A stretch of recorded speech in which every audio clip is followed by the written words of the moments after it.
Set එකක් අඩුයි set එකක් වැඩි. දැන් සාධාරණ මොකද්ද? කොල්ල 20යි අපි ගමක ඉන්නවා. ලෝකේ අන්තිමට ඉතුරු වෙනවා කොල්ල 20ක් කෙල්ල 64ක්. මොකද කරන්නේ? එක කෙල්ලෙක්ට කොල්ල දෙමුද?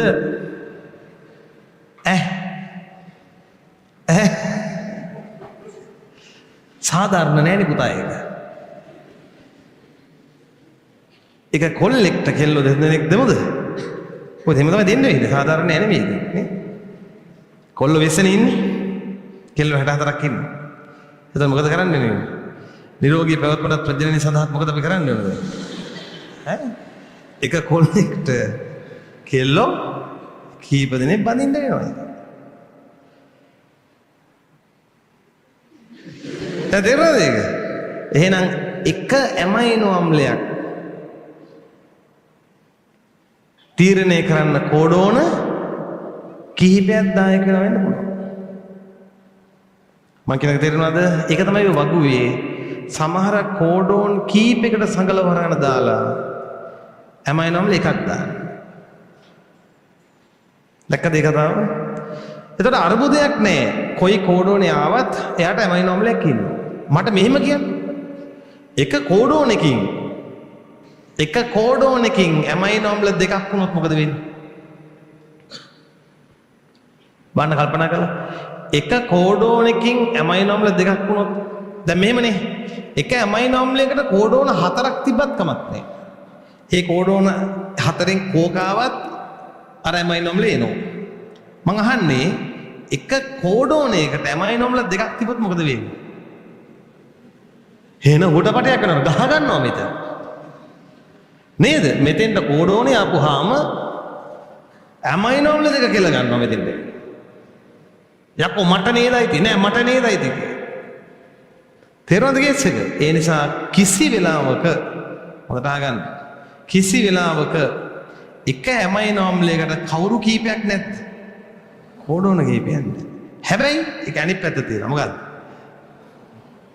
ඒක තමයි. ඒක තමයි වැඩි. එක කෝඩෝනයකට ඇමයිනෝ අම්ල නෑ මොකද්ද? ඔව් එක ඇමයිනෝ අම්ලයකට මොකද්ද? කෝඩෝන කීපයක් තියෙනවා. ඔය මම දැන් කියන්න ගියක වෙන්න බෑ. එක කෝඩෝනයකට ඇමයිනෝ අම්ල කීපයක් තියෙන්න බෑ. අතන වලියක් යනවා. හරි?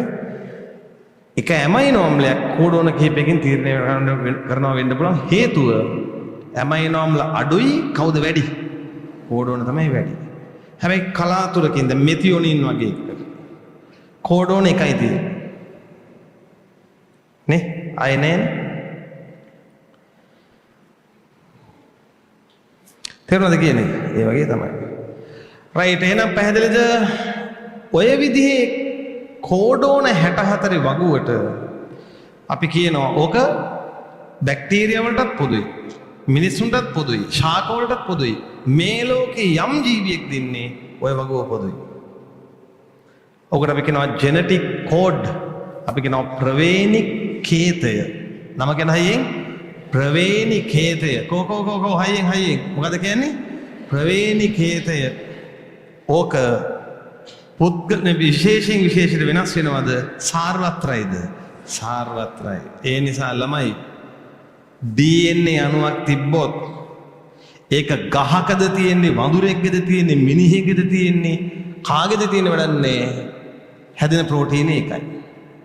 ඒකයි ඉන්සියුලින් අපේ ඇඟේ හැදුවත් ඉන්සියුලින් බැක්ටීරියාවක් හැදුවත් ඒක මොකමද? ඉන්සියුලින්ම තමයි. ඒක වෙනස් වෙන්නේ. පැහැදිලිද? ඔන්න ප්‍රෝටීන සංශ්ලේෂණය ඉවරයි. දැන් බලන්න බෝඩ් එක දිහා. හරි. දැන් මේක පැහැදිලිද? කොහොමද ස්ටාර්ට් කෝඩෝන් එක කියන්නේ? AUG